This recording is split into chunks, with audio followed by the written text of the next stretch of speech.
My name is Dr. David Nalin, and in 1971, I was a senior resident at the Harvard Medical School at the Boston City Hospital at that time. The way I got involved with this part of the world was I had applied to the National Institutes of Health in Bethesda, Maryland of the United States, and was selected. And actually, originally I had planned to go to Panama, but the research laboratory there had a director who was not fond of MDs. He was a PhD.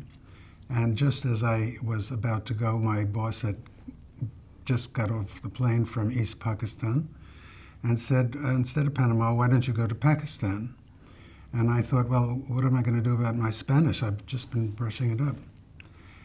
But I did take his advice. He said that the laboratory in Dhaka, at the then Cholera Research Hospital, was doing very interesting work on cholera and new treatments, and he thought I should go there. So I, somewhat reluctantly, I must admit, got on a plane for East Pakistan and landed in Dhaka in August of '67.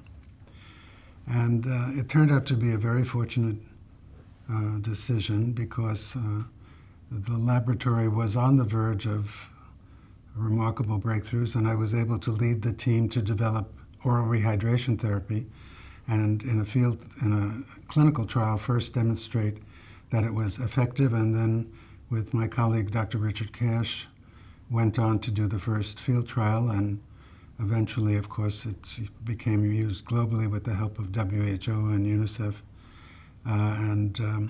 The British Medical Journal has, a few years ago, credited it with saving more than 50 million lives to date. So it was a very good decision. After the war, when millions of refugees fled to the Salt Lake camps near Calcutta, one of our Indian colleagues, Dr. Malanabis, who had been at the Johns Hopkins Center in Calcutta, he heard of our work and adapted it in the refugee camps. And although under those disastrous conditions they couldn't do scientific measurements, nevertheless, with a limited amount of IV and treating thousands of patients, they were able to reduce the death rate to a very low level. So that was a very dramatic demonstration, again, a confirmation of its efficacy. When I was back in Boston, then all of a sudden we thought a miracle was happening. We heard that Pakistan was having elections, and we thought that General Yahya had suddenly changed his mind. This must be an act of God. And so we were very happy, and everybody thought real democracy is coming. But of course, March 25th, the tragedy began to unveil itself, and we were horrified to hear about the slaughter, and immediately were shocked because the Nixon administration was denying that the slaughter was going on, whereas our friends and colleagues still at the Cholera Research Laboratory, now the ICDDRB, were sending photographs back of the murdered victims. And we took those to Senator Fulbright, who began hearings in the Congress. And then we saw that the Nixon administration was denying it still and sending arms to Pakistan.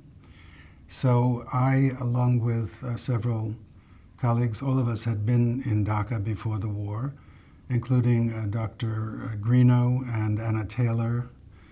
We founded, the three of us co-founded the Bangladesh Information Center, which was the leading lobbying coordination organization in Washington, D.C. And fortunately, I had left Harvard and was at Johns Hopkins in Baltimore, only 45 minutes from Washington, D.C. And since we were so near, it facilitated our going to Washington and eventually renting a townhouse and hiring people and coordinating all of the lobbying. And in fact, I'm currently in the process of trying to catalog the very extensive files of the Bangladesh Information Center, which I have, and which include numerous invaluable letters, including from Ted Kennedy, who helped us, Senators Saxby and Church, and others who eventually sponsored the Saxby Church Amendment to cut off arms to Pakistan that were being used to slaughter Bengalis. So this grew into a very considerable effort and involved the help of many individuals from all over the United States who came and checked with us about who needed lobbying and where to go to meet the senators or congressmen or congresswomen. And eventually, the Saxby Church Amendment was passed, and there was a ban on arms to Pakistan. Of course, Nixon tried to secretly avoid it. And in those days, one has to realize it was before Watergate, so the American public thought the president could never lie. We learned differently later. But nevertheless, the effort was highly successful. It did eventually cut off aid. And then the war, with the advent of the Indian invasion and the efforts of the Muktijuddho, it eventually ended earlier than we thought it would. And as I say, in early January, I arrived back in Dhaka. With Anna Taylor and Maggie Eisenstein, we initiated the hunger strike in front of the White House in Lafayette Park.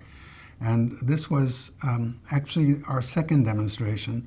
The first one didn't attract much attention. It was near the Pakistan embassy because due to a complaint that was lodged, the police asked us to move very quickly because we didn't have a permit. So better informed by that event, we got a permit for the Lafayette Park demonstration and also assisted other groups, notably the Quaker groups. And the Quakers, of course, are an early part of their history goes back to colonial America and William Penn and others. And many of them were arrested. They have a belief that, according to the Constitution, since Americans are supposed to be able to assemble for political peaceful demonstrations, one shouldn't need a permit. And so they went right out there, and I must say I admire their courage, including in the episode where they went out in boats to try to stop one of the ships sailing out of Baltimore Harbor and encountered police resistance. But that created quite a bit of publicity. And of course, nationally and very importantly, internationally, the news was coming out, the Mascarenhas articles from London, wide publicity in the media from Time and Newsweek about the Salt Lake camps and the atrocities. And so there was a significant body of public opinion that was mounting to prevent further aid in the efforts of the Pakistan Army in Bangladesh. When we needed additional staff, David Weisbrod, who was here last year, took over with Kaiser Zaman, who was a Bangladeshi, and they were the director and assistant director of the Bangladesh Information Center in Washington. I had, in the interim, been appointed, I was to be appointed director of the Johns Hopkins Center in Calcutta, but because of the Nixon tilt towards Pakistan, Indira Gandhi banned all American scientists from coming at the time. So I was waiting to go, and then in discussions with Johns Hopkins officers, I suggested that we transfer the Johns Hopkins Center back to Dhaka. And so that's what I was sent back to do, and I did extensive negotiations with the newly installed Bangladesh government and the health ministry, including working out details of the agreements with Johns Hopkins, which ultimately were signed. And then the Johns Hopkins unit was established at Dhaka and eventually was internationalized and became the ICDDRB. Then Ted Kennedy came to visit, and I escorted him. He did visit the Cholera Hospital. I escorted him around and explained the situation. We initially had a group of Muktijuddho stationed at the Cholera Hospital, and I showed them my letter from M.R. Siddiqui, so they were assured that I was there to help get the hospital refunded. I did that through the International Rescue Committee. USAID wanted to send funds to give some salary to the workers, almost 600 workers at the hospital who had been cut off from funding. The funding, of course, used to go through Islamabad, and they were not sending any money to independent Bangladesh. So I was appointed a temporary consultant to the International Rescue Committee, and I have a photograph somewhere of myself giving the first large check to the deputy director who had become the director by then and returned from the States, Dr. Kendrick Hare. So that was a way of, in that interim, continuing to pay the salaries of our employees. In fact, I was at the airport when Sheikh Mujibur Rahman was flown back from Pakistan.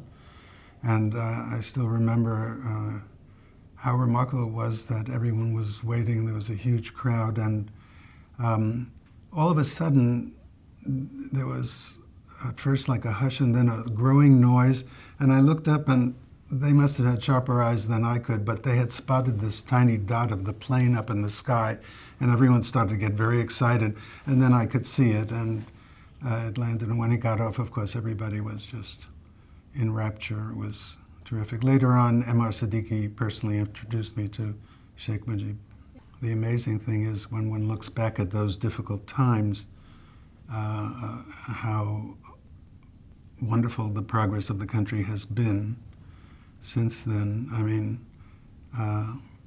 when I think of what Dhaka looked like in those days, and when I came back yesterday and saw what Dhaka is today, I mean, at that time I lived in the outskirts of Dhaka in Gulshan, and now Gulshan is downtown, sort of.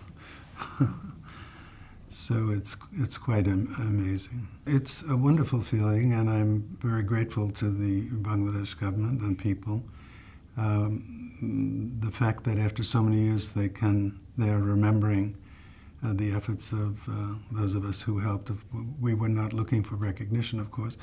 It would have been impossible to live with oneself and not rise up against what was going on and try to alter the course of events.